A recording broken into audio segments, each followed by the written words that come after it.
we're back. We're trying to do this every week now where we have some relevant, exciting topic related to B2B outreach, selling, and the chaos that is going on out in the world and how we can simplify it. How are you doing, Mariana? I'm well, thanks. How are you, Michael? Do you like our new valet background? I do. It still has Kevin Costner vibes. It does, actually. That's a good Yeah, point. Like robot Kevin Costner. What you don't see exactly. is it still is a kitten somewhere. You can't see that on there, but Okay.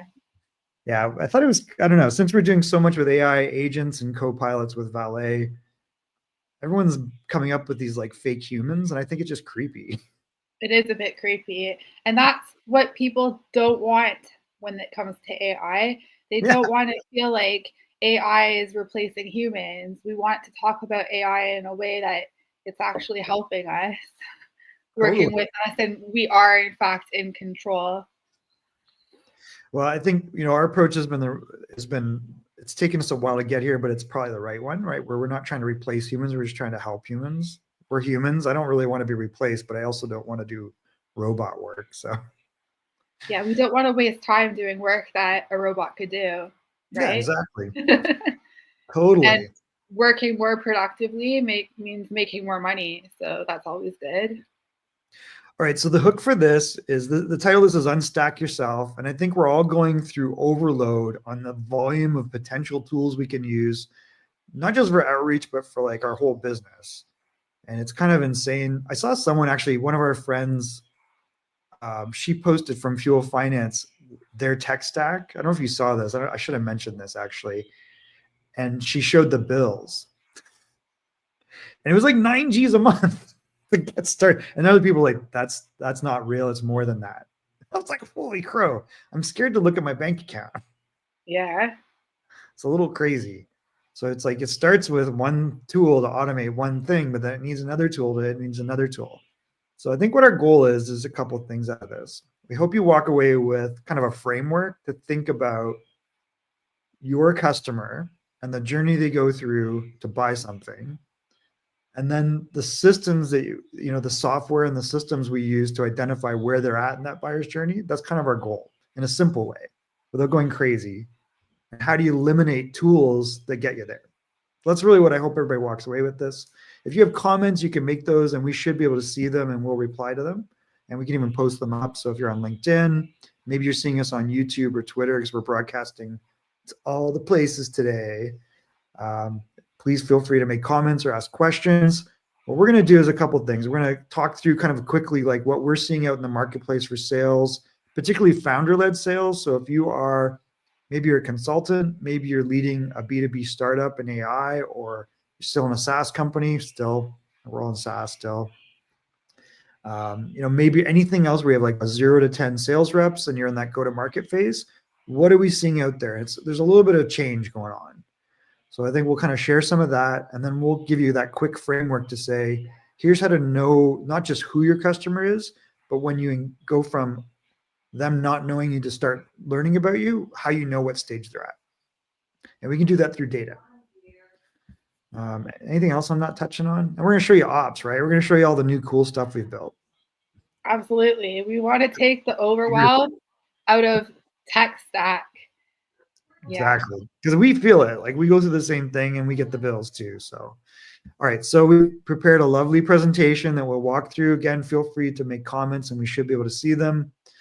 So this is Unstack Yourself, Reduce Your B2B Outreach Tech Stack. Well, we'll talk a little bit more beyond that. So this is the fact that's out there. We've evangelized this before, and you probably know it. Salespeople in general, maybe the salesperson is the founder or a salesperson you hire, SDR, BDR, and there's a new title we'll talk about, AEs. Salespeople are spending 80% of their time on non-selling activities. So what does that mean? What are they doing? They're screwing around with tech, right? They're messing with data. They're trying to find data that looks like a customer. They're doing outreach of some sort, and then they're following up on stuff. So we show that now there's this new role we're seeing. The response to this is just as crazy as ever, right? It's like, okay, well, let's give a new title to someone that's not just a salesperson, but also a technical sales engineer.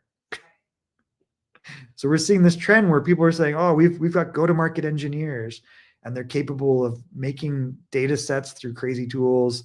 They're capable of making campaigns. They're capable of making automations and AI agents. But what they are is they're creating automations, right? They're creating rule sets. So our goal is to cut through all this and make it simpler. So I'll stop there for a second. I don't know if there's any comments. I don't want to cut you off, Mariana. All right. So no, I'll let you move on to the next one. yeah. So we're seeing this, right? On average, salespeople are having to engage a minimum of 8 SaaS tools to do their job. It's not that just engaging it; they're having to become experts in this. So we're trying to like simplify this tech stack for ourselves and then for other people, obviously. So this is what we call it. I think this involves so much like time-consuming work and so much wasted hours, and that's what we're trying to take away off people's plates, right? Because learning all of these different tech stacks, managing them, and doing the reporting is just so involved. It doesn't have to be. Yeah, it's a little crazy, and I think it's always going to be a challenge. But if we think in terms of, okay, what do I really need to do? What's repetitive? Oh no, we lost Mariana. That's not good. What's repetitive, and how do we automate that? That's really what we've done with Opps on the outreach side. So we want to tame the SaaS monster. Hopefully Mariana comes back. I don't know if she had like an internet outage. That's unfortunate. So this is from a friend of ours, and she makes really great posts, which is Monica. Oh, you're back. Okay, good. Thought we lost you forever. So Monica is a friend of ours, but I think this illustrates a good and a bad thing. She does these great posts on, workflows and tech stacks, but there's a dark side to this, right? Which is a lot of stuff, and each of these has a bit. And it all costs money. All costs money for sure. And time. Like I think the time's and the expertise, the understanding the tool, just it gets really overwhelming. So yes, we need data. Yes, we need to follow best practices to have good data that gives us some idea of who's our customer, what's their interests, and what's their intent. And then we need campaigns to reach out to them. Totally agree with that. And we need some place where we can track where they go from not aware of us to being aware. And I think we see this is the other one. This was really crazy where there's like, hey, this is the VC tech stack. So if you're an investor, there's your own tech stack, right? Part of it's outreach and sales, part of it's community. And it's not that we're going to totally eliminate all this, but how can we consolidate a little bit and simplify the workflows? So we're getting away from crazy automations that you have to be a go-to-market engineer to manage. Yeah. They say 80% of a salesperson's time is spent not selling. It's doing this stuff. Yeah. And what if an API breaks or one of the systems is a bit slow and not working properly? That's always a problem, but it'll have a domino effect on getting things done that day. If the littlest thing in one of the pieces of tech isn't working. I think it's your energy is the biggest issue I see. Like, I think it's like me, like I only have so much like high quality energy in a day. It's almost like the TikTokification, right? You're getting into these apps, you're pushing buttons, you're modifying data, you're moving data, you're trying to write and think of stuff that is engaging, you're trying to figure out why stuff's not working. And then you're moving all the parts and you're trying to automate it, but you're still always the button pusher. And I think that sucks your energy. I just think your best energy should be good conversations. Absolutely. All right. So I wrote this book a long time ago. It's 2017 now. It's a long time, Mariana. It's been 8 years. It's pretty good, though. It's worth people checking out on Amazon, by the way. Oh, thanks. My new book's probably cooler. I think people looked at this book originally, which is funny, and they were like, this is very technical. And I was like, really? But really, if you boil it down, what I said in this was, here's the blueprint is this. And this is what I want you to think about. How do you automate marketing, sales, and support? And how do you build digital products? Right? So they're self-serve or they're hybrid where they're maybe it's e-commerce or maybe it's part digital and part human, right? Mm-hmm. So that's how you automate and grow, which is you say, all right, well, what's my buyer's journey? Who's my ideal customer? Everybody goes through this now to find data, right? But then I want to think like that customer and go like, when they're not aware of me, how do I get their attention? And that's what we've done with Opps, is try to automate all the crazy stuff we got to do to get to their inbox and get their attention, so that they're enough people out of that pool of an addressable market put up their Yeah. hands, say, I'm interested, right? And another way of putting it is how to keep top of mind with a multi-channel approach, cross-platform as well, right? Yep, exactly. So I think really where Ops plays in is that first part, which is let's start with the data piece. You have a lot of data that looks like your customer. They're in an industry, they're in a size of company, they have a title, they're in a certain geography. And you can kind of you can then segment it down from there. But in the end, there's all that data. And you're trying to sift through that to find the 1% to 3% that are making some sort of a buying decision within a period of time. That's Ops, which it's very complicated to reach people that don't know you and to get their attention. So we're trying to like kind of simplify it so you can do that with generative requests. And we'll show you how that works.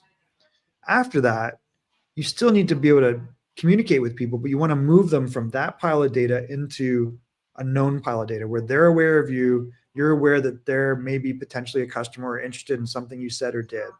Mm-hmm. And that's really where your content comes in, a different type of campaign comes in, and then you get them to the point where they're going to buy something. So if your buying process is like B2B, it's a conversation by Zoom or in person. If it's e-commerce, they're going to go to your Shopify or your website. And that's not necessarily B2B, but there are like catalog type businesses, right? Like manufacturing, for example, right? Yeah, we work with manufacturers. And so Yeah. forth. Yeah. So then we would want to push them to that media. Sometimes it's a website and you engage them. So it's like, we know we got to get them to here, but this is the hardest one because you're sifting through people that look like your customer and you're not aware of each other.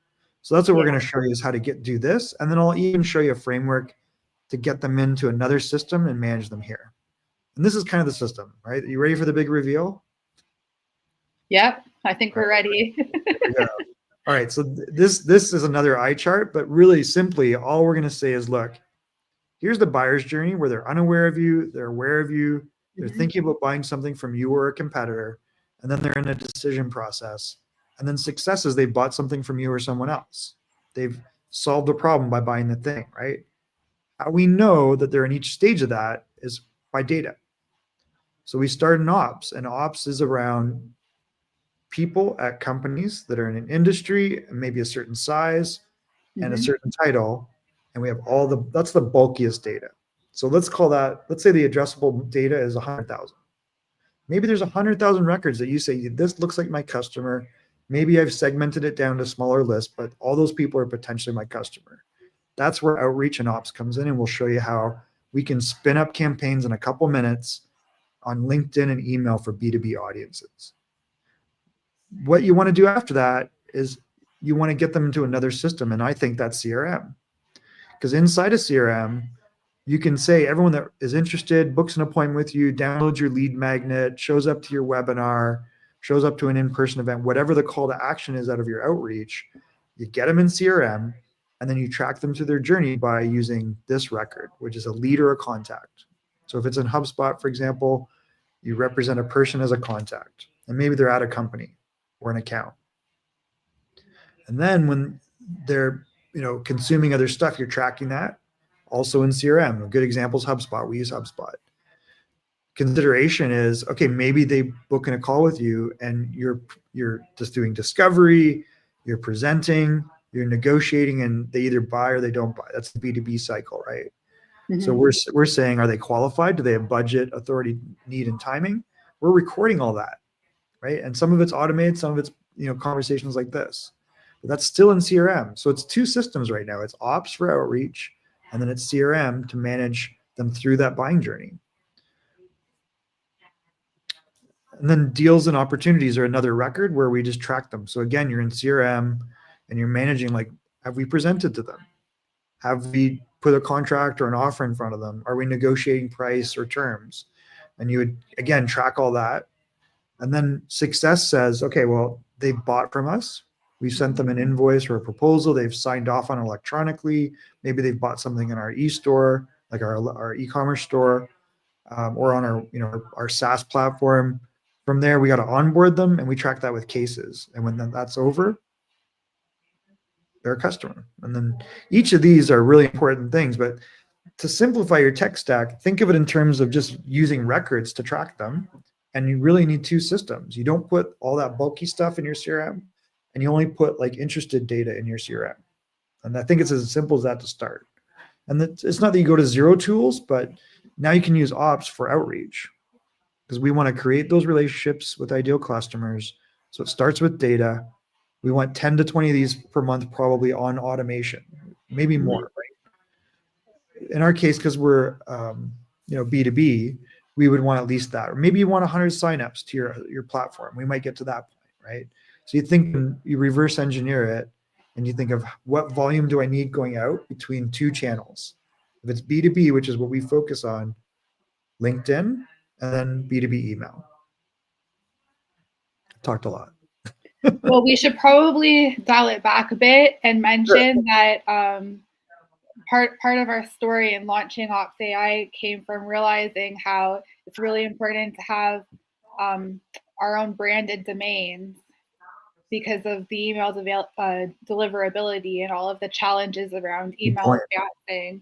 And so that's why with this deck, or with if you show where you just were at, we're able to gauge how much outreach is required, the volume, the send, in order to get an average of 10 to 20 conversations a month. And we truly can achieve those types of goals based on how much we're sending out on a week by week basis.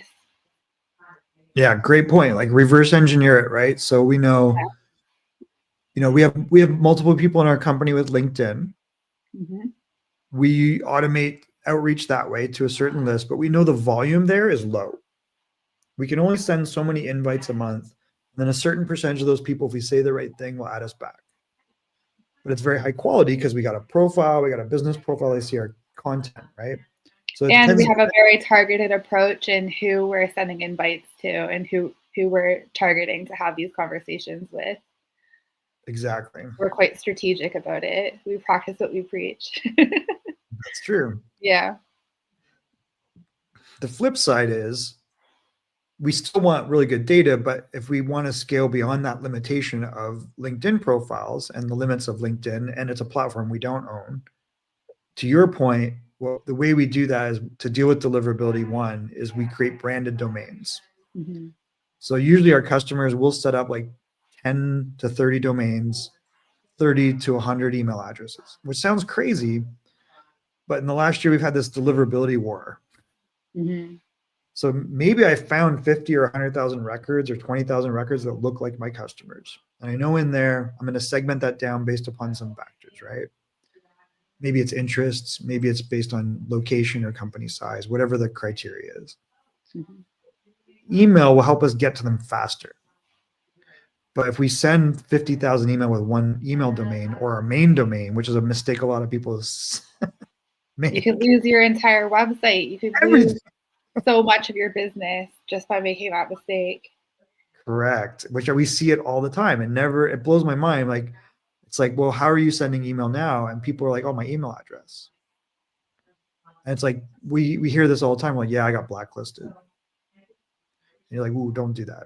So what we do is we register a bunch of domains that look like our main one. We host them separately at a provider. In our case, we use someone named MailScale.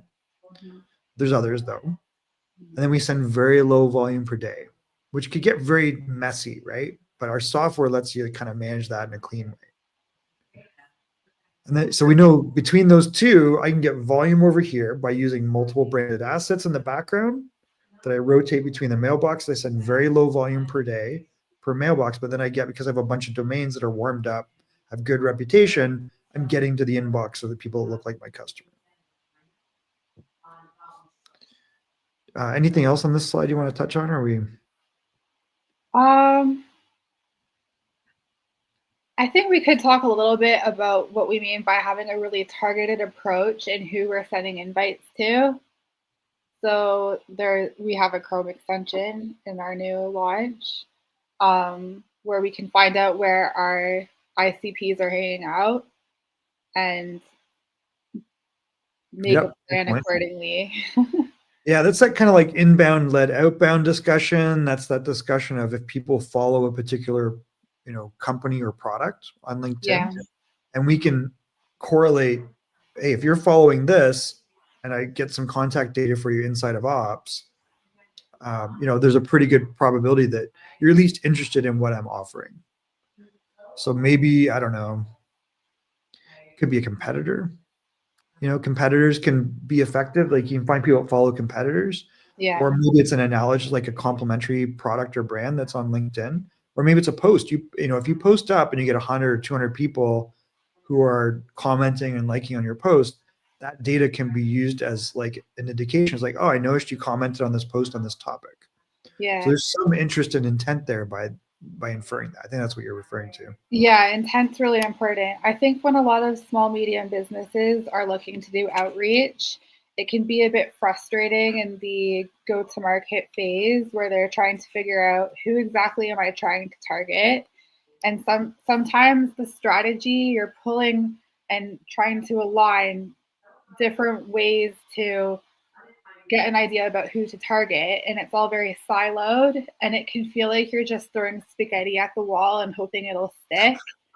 I feel like And that's stressful, and that's what we're here today to talk about. It doesn't have to be overwhelming and stressful. There can be two cohesive tools that work with each other to do all of this for you, and to look at that level of intent, to gather the data, to handle the actual campaigns for the outreach. Yeah. Yeah, I guess we should probably show people that. So I think that's a great segue. So one is the messaging, right? We want to talk to people. Remember, there's a person on the other side of a record. Do your best to find data that looks like your customer, but then try to talk to them. Like, you earn the right to pitch. You don't Mhm. pitch and then hope. That's part of being conversational, I think. Is Yeah, like find out about them. Don't make bad assumptions, right? We know we need to do it this. We talked about this, the deliverability nightmare. You got to get to them first. yeah, that's a But then whole what other you say challenge. matters, right? It's definitely a challenge on the email. LinkedIn's Hmm. a little easier because there's a bit of a gate, right? And you got to play within the rules. But there's also rules on email, which is that the bulk sender rules that Google put out about a year ago. So that kind of gave Yeah, us the framework of, okay, we need multiple branded domains. We need low volume, 20 to 30 emails a day per domain. We get scale by having multiple assets. Manage the reputation of those. And we'll show you how that works. Fatigue, people get a lot of emails, people get a lot of messages. So yeah. be creative, right? Like come up with ways that you actually can deliver value, value, value, value. I think a lot of outreach is really generic and transactional, and it's just lacking engaging conversation. And cold pitching is really dead right now because prospects, they can see if it's a script, and a lot of this stuff is lacking the personalization. Um, so it's all about making everything really relevant and personalizing the approach. Absolutely. And the signals are helpful.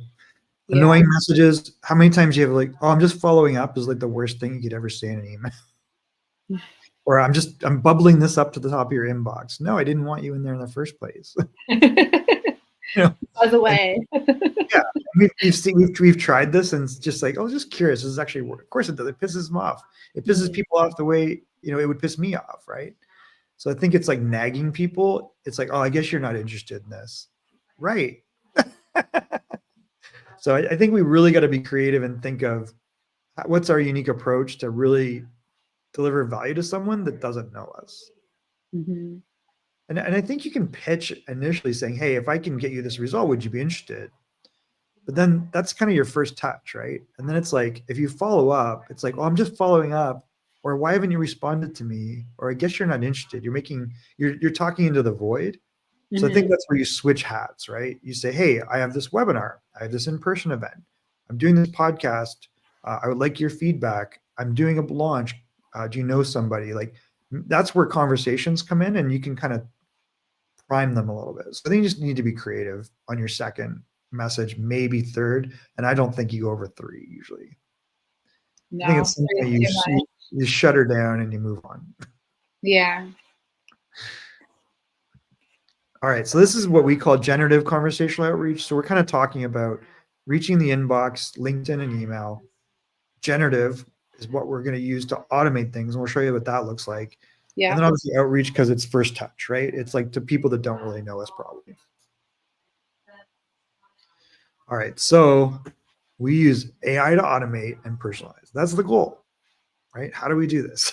Yeah. So AI can really generate like tailored human-like messages for every prospect based on the data. So what we have about them, so their industry, their job role, what company they've been working at, if they've recently been promoted to a new position, or if they've changed and gone to a new company.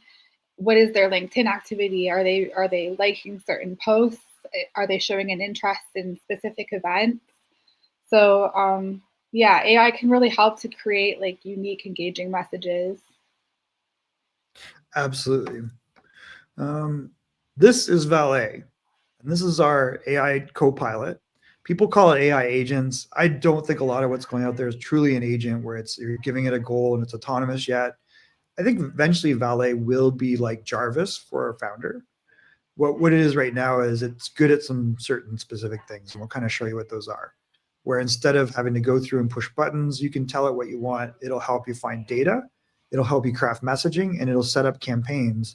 So that instead of spending 80% of your day on outreach, if you're like some sort of an outreach role, you're spending minutes. And that's where our goal is.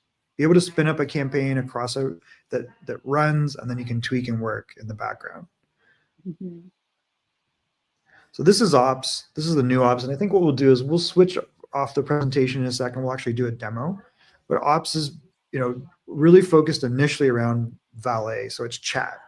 Now behind it, you can do push the buttons like a normal SaaS, right? And what does that look like? If I'm doing outreach campaigns, I'm doing a few things. One, I'm finding data like we talked about that looks like the customer. Mhm. Two, I'm going to set up a campaign, and usually you're downloading a CSV, you're manipulating that CSV, you're sticking it into a campaign. We're eliminating that with Valet and with Ops. So we're going to make it so that it's going to move the data for you and verify it. And then writing copy based upon a framework. So you tell it who you are, what your product is, what the problems your customers have, how you solve those problems, what call to action and offer you want, and it'll come up with what I would say is like 80% there. I think it's going to write something that's not perfect, but gets you started. And I think Yeah. that primer is really helpful. And then you got to think, right? But the speed of it is really helpful. And sometimes it's wrong and you regenerate it. That's the But nice thing. that's why it's good because it's not replacing humans. Yeah, we, it's we still totally need to be here exactly. to do our jobs. I look at, AI SDRs and I get some of those messages and they're really horrible because there's no Mm, human review. And the ones that are better that have human review are doing what we're doing. I'm just not necessarily calling it an AI SDR yet. I think a true AI SDR will be autonomous. I just don't think they're there yet. I mm. think we want Valet to be good at a few things. So what is that? This is a terrible slide, but I think a demo is probably in order. So let's do this. I'm going to remove this for a sec. Oh, And let's show you the new ops. Watch it crash. it could happen. Always, Wouldn't be the first time. wouldn't know. It's definitely a thing. Let's see, Chrome. There we go. All right. So this is Ops. So if you've ever done an onboarding with Ops before, one, we have like 100, 130 million records. Most platforms have this. So you can do manual search by filters where you say, hey, it's an investor or company I'm searching for. Here's the geography they're in. Maybe here's how much revenue they have. Here's the industry, and there's the title. So that's kind of primary data. And from that search result, you can have a history of your searches and you can redeem however many out of that potential total addressable market you want for any of your campaigns. And what we've done is we've got really two primary integrations, and we're going to talk about linked ops because I'm pretty excited about that's working. If Me you're a too. smart, yeah, I'm pretty excited about it. It's pretty good. Mm. If you're a Smart Lead customer, we do have integration of Smart Lead, or we have a white label version of that called Ops Plus. So if you're used to Smart Lead and you just want it integrated, you can do that. Linked Ops is going to address LinkedIn outreach, but also a few other things that we'll show you that I think are pretty cool. So from here, you can, again, manually push buttons. You can create a campaign or send data to a campaign. We have a marketplace of curated data sets, and we can kind of create any of these. And if you want intent-based data, sometimes that's the easiest thing, is to send us like a note. We'll scrape the data and enrich the data and put it in here for you to download in your account. And then we have this new feature called sequences. And sequences is taking like a copywriting framework and it's building your story. It's saying, who are you? What's your company? What product or service do you offer? What's your offer? Like, what's your proposal to people? Mm-hmm. And what problems are you solving? Like, what's the pain points and how do you solve them? And just remind us who you're selling to. And actually, I'll kind of do this. Like, that's probably helpful if we do this. I say, that's the name of the campaign. I'm going to call it Opps.ai as our company. And we offer generative conversational outreach. Our proposal is we're going to help people get 10 to 20 conversations a month with your ideal customer. What's the problem? Complexity of reaching the inbox, oh my God, of your ideal client consistently.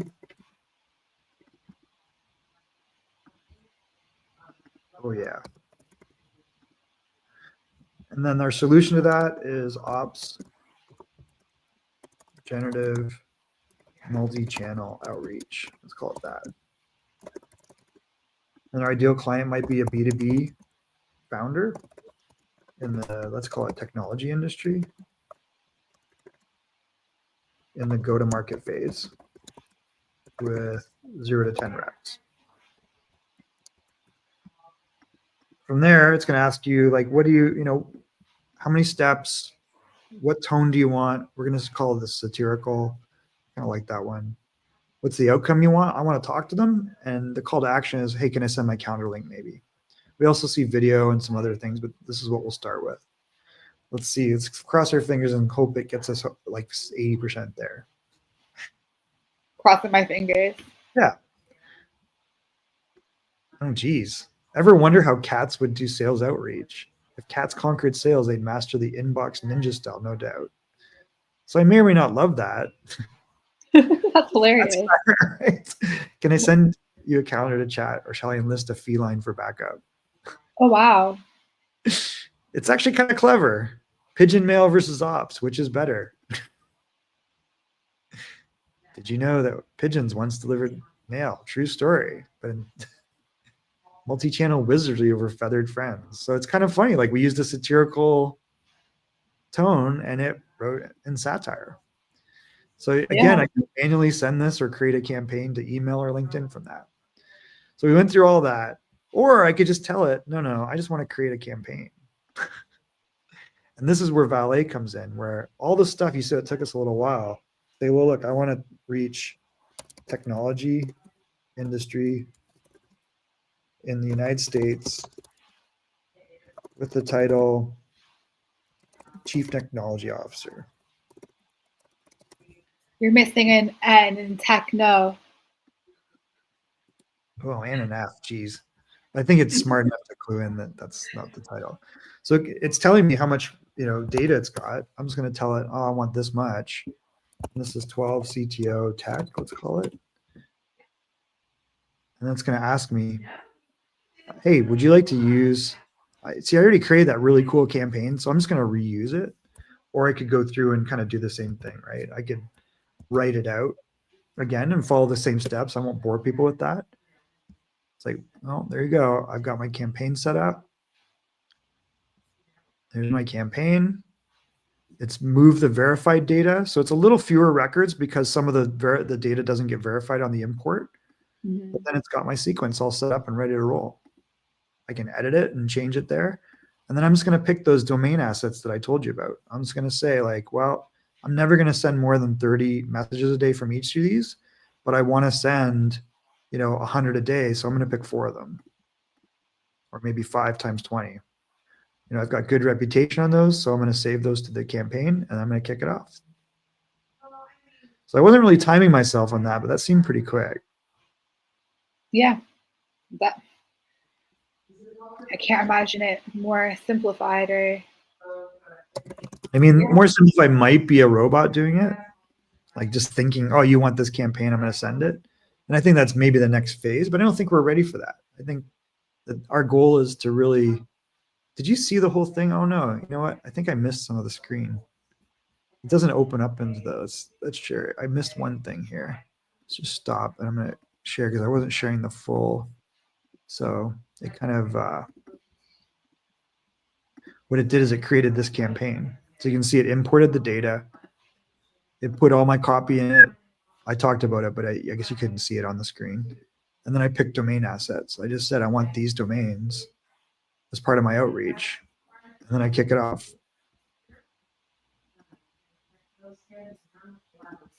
Oops, there we go. Whoa. And then and then I'll show you, actually linked ops is really cool too. So same thing, except we're going to do this with, share entire screen again, I think is probably smart. So if I say, well, no, linked ops does this, except it can be multi-channel or just LinkedIn outreach. So same idea, I send a list of people an invite. And actually what I like to do too is maybe I would modify this where I would say, I want to engage with them.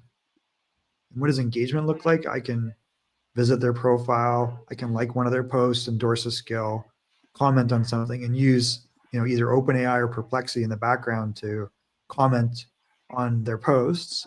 And then I'll send them an invite. And you can see it already moved in my invite message. And then I can set it up so that it says, oh, if I connect within, I would say 30 days, then send them a follow-up message. Mm-hmm. And if they don't, think of how else you would engage them. You could actually send them an email. Put them in a list that syncs to HubSpot to re-engage later. Yeah, so you could definitely create the conditions so that, let's see the best way to show that. You jumped ahead of me a little bit, but we can integrate to your HubSpot, Go High Level Pipedrive. And then you set the conditions for that if there's a positive response, you want to add them into your HubSpot. And then I would, the other thing we have, which we haven't really spun up or done much with yet, because I'm not emotionally ready for it, you can create agents that respond on your behalf. So you can create like an agent that recognizes there's a positive response on the unit box. And that's the other nice thing about this. This interface probably doesn't show you that, but because there's no messages, but normally any replies to your campaigns are coming into a single inbox. And you'd reply to email and LinkedIn through that single inbox. And you can publish your content. So you could publish to your LinkedIn, create a schedule of all your content. So now you've got inbound led outbound.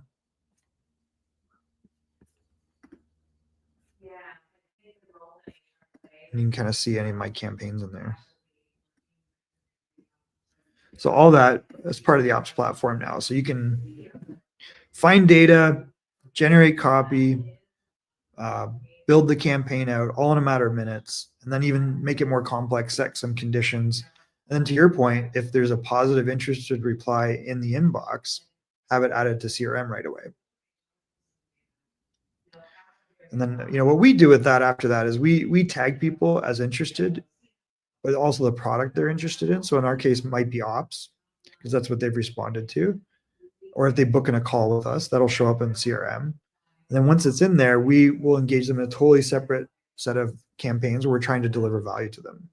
We're trying to give them free data, free webinars, free education, free in-person events, free online events. I think we got to come up with a community of some sort. I think where people can interact and get help with their campaigns. So we'll add people to our Slack, for example, and if they have challenges, then we can interact with them there. I think you got to think of, through going back to that buyer's journey, it's like, okay, great. I just, I've made that first touch really easy. Now I'm getting responses. Now I can spend time on engaging people to the point where they're ready to buy something. And maybe that's, whatever that time frame is that you don't know, but you can create that on autopilot with your content that you schedule out through linked ops. So we all know LinkedIn content is really important right now. I hate making content sometimes and I like it other times. I think that's another animal, but you freed up a lot of time to do that. I think you're on mute. Sorry, the volume that's required to really be showing up in the LinkedIn algorithm when you're posting organically, you need to be posting quite consistently. Sometimes they say it needs to be 2 times a day, 7 days a week type situation in order to really get those impressions and show up in people's algorithms. So at that, to maintain that consistency, like you were saying before, we don't always have the energy levels. Like, of course, we have the dedication, but to get these things over the line and in amongst all the other things that we need to be doing, it can be quite helpful to put AI into the mix and to schedule things and automate the whole process to keep consistent. Yeah, which is, we've started doing that so that it's like we'll spend one content day a month. We'll create a bunch of posts, carousels, also promote our events, and then just schedule them out. Mm-hmm. You can use AI to generate stuff, or you can create your own images, for example, for any of your posts. Yeah. Create some copy, right? Let's see how well it works. Issue of deliverability. You should specify email deliverability. Let's see what it comes with. I'm kind of curious. And you can see I'm just using OpenAI for that. And maybe I'll hate what it comes up with, but I can always at least edit it. Hopefully this one's not about cats. Maybe. No, look at this. We can insert it. Yeah, see, this is very pitchy, Maybe the cat thing's better. But actually, there's some pretty good best practices it came up with. Optimize content, improve sender reputation, authenticate, right? So, we help customers sell that stuff up. DKIM, SPF, DMARC, personalization we talked about. It's actually pretty good. Yeah. I think it's always good to approach a LinkedIn post telling your own story.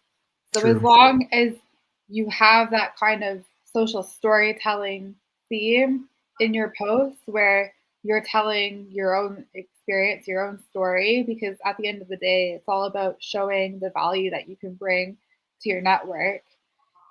What you've just showed us, that could be below a couple of first paragraphs where you're writing your own story first.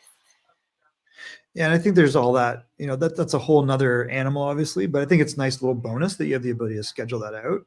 Yeah. Using Ops to create your campaigns for LinkedIn and email just frees up that much more time. And we can concentrate on this a little bit more. This is a better representation of what the inbox looks like. So you can kind of see like whether it's email or LinkedIn campaigns is all coming to the same spot.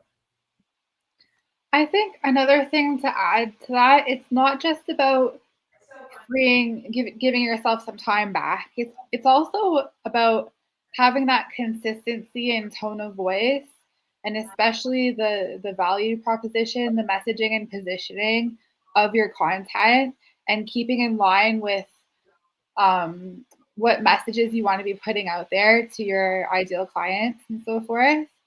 I think having it all managed within one system actually helps to keep a consistent tone of voice and stay consistent with the messaging you're trying to put out there. Yeah. Makes sense, right? Because it's like I'm focused on the buttons and the software and the processes. If I can get away from that and just focus on, well, what's the story? Yeah.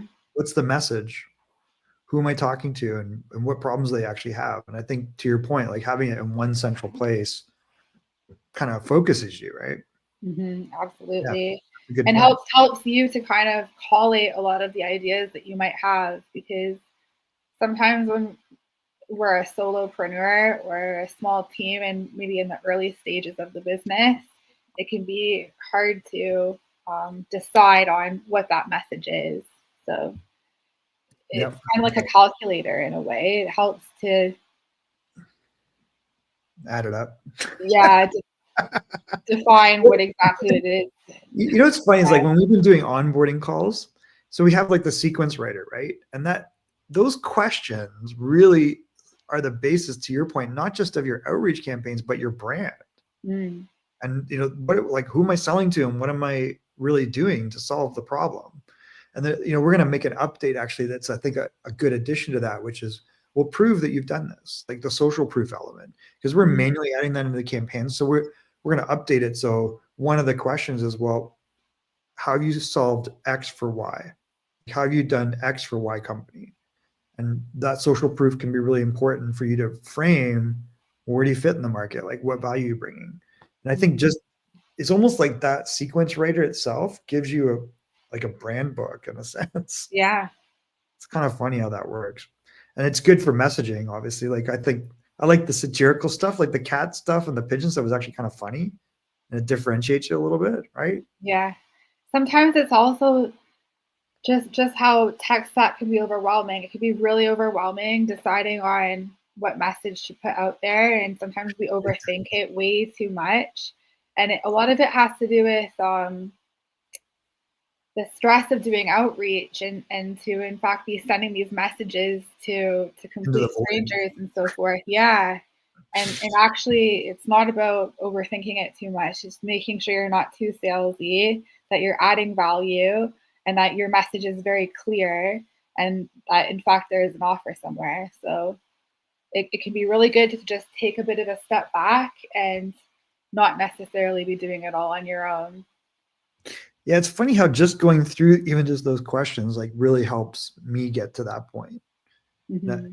I think just the fact that we have the option for it to not be so robotic. It's like, no, make it casual, make it satirical. And the satirical one works, but you know, what's funny was when we did this originally, we had the bro mode. So we had the tech bro mode. And it was like, that was the first thing that clued me in, like, oh, we can write copy that's kind of funny, but it's Yeah. also direct to the point. It gets the message across.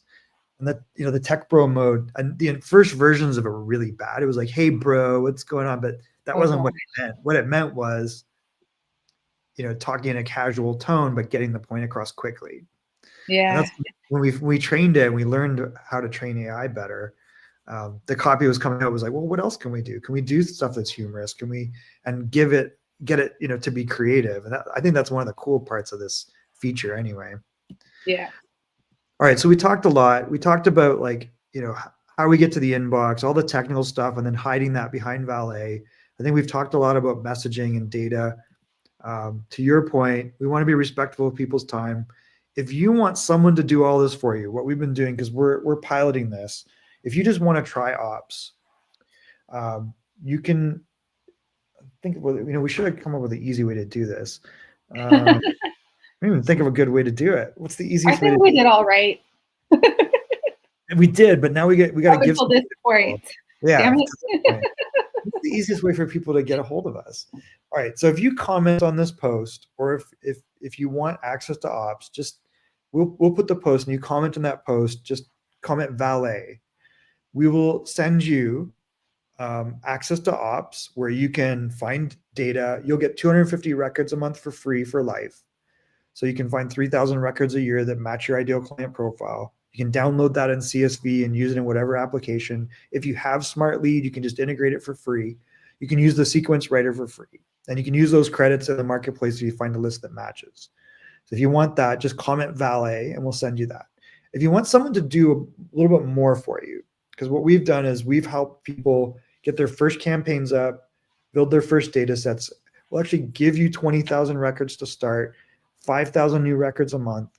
We'll actually set up all your domains, register them, set up all the email addresses, all the technical DKMS, uh, DMARC, and SPF records will be set up with that. You get 30 addresses, 10 domains set up. And if you want us to like write your first copy for you, we've been doing white glove setup for like $500 one time, $500 a month. You can also comment valet, or actually you can comment just white glove, and we'll DM you the specifics of that, set up some time with you, and explain to you like how we would find data that looks like your customer. Maybe it's interest based, come up with different offers and segments that get responses and start conversations. So we can do all the work for you. So if you want free, there's an option there. You can just comment valet and we'll send you access to free basic. If you want us to do all the work, there's a white glove option. Or in the middle, if you just say, look, I can do this myself. I want email outreach. I want access to linked ops, about 5,000 records a month. I'll worry about the domains and I'll do the work myself. There's really three options. One in three, though, I think you can comment valet for one, or you can comment white glove for the third option. And otherwise, we'll post up as part of this just how you sign up for Opps. Anybody can sign up for Opps. You stick your email address in. Actually, I'll show you that. If you're a first-time customer, it's really simple. Now log out here, and all you do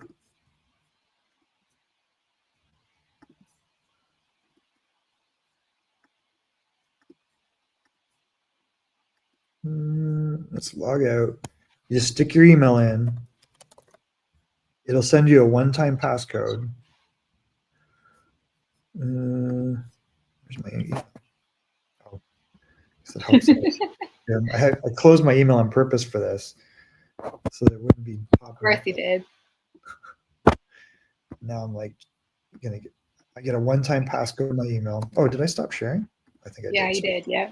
Whoops, sorry, hit the wrong thing. So I got this this code came in my email. Simple as that. I'm in. I would make your first search manual. So you come up with a list. Then when you go to redeem it, you just hit subscribe to unlock, subscribe, pick the free basic plan and use the free basic is the coupon code in Stripe. At checkout, you'll see it on the left-hand side to add coupon. Just go free basic and you'll get this plan for life. And that'll give you access to 250 tokens a month. You can search and download that data. If you need to go over, you can just pay the difference with your credit card. You can redeem those 250 tokens if you see a marketplace product that fits that volume. Most are a little bigger. And you can write sequences. And if you have Smart Lead, you can just go to integrations and you can integrate your Smart Lead API key. And that'll let you create campaigns in your Smart Lead for free. So I think that's a pretty good deal. If you want someone to do all the work for you, set up all the domains, just call on White Glove and we'll help you out there too. And I don't know if I didn't see any questions come in, did you? I don't think so. I haven't, no. People can definitely send us messages on LinkedIn. I know I'm sad nobody's like messaging us with comments or questions. Let's see. Come on, people. I think we had 140 people say they were interested in coming to this event. So that's good. Oh, I'm talking to myself here. What the heck? Okay, we're going to mute that. Eager to an update on Opps. Okay. Cool. All right. Well, we don't have any active comments, so I don't think we've missed anybody. If you see us on, whether it's on YouTube, Twitter, or on LinkedIn, just message us and we'll message everybody that opted into this. All right. What have I not hit on? If I touched on everything, we've blasted through 56 minutes. So.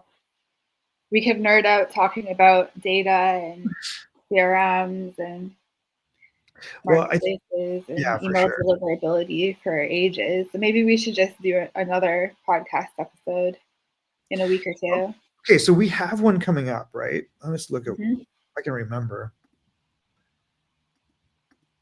I don't even remember the topic. Is it next Tuesday? I think we do.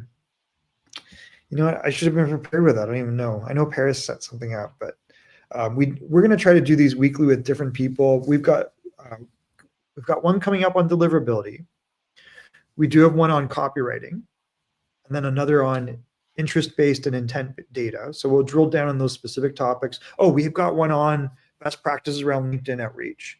So we'll help you like find the data in Sales Navigator, in groups, or in posts, how you get those in for LinkedIn campaigns, like how do you get the contacts in, and then what's best practice around messaging, like how do you send an invite that isn't going to upset people, and how do you send messaging that actually starts conversations. So we'll do one on LinkedIn, and then we've got a couple partner ones coming up too. I think we have one with a LinkedIn content partner, and that might be the one that's next week. And that's another product. It's, we have the ability to schedule. They actually have the ability to generate really good content.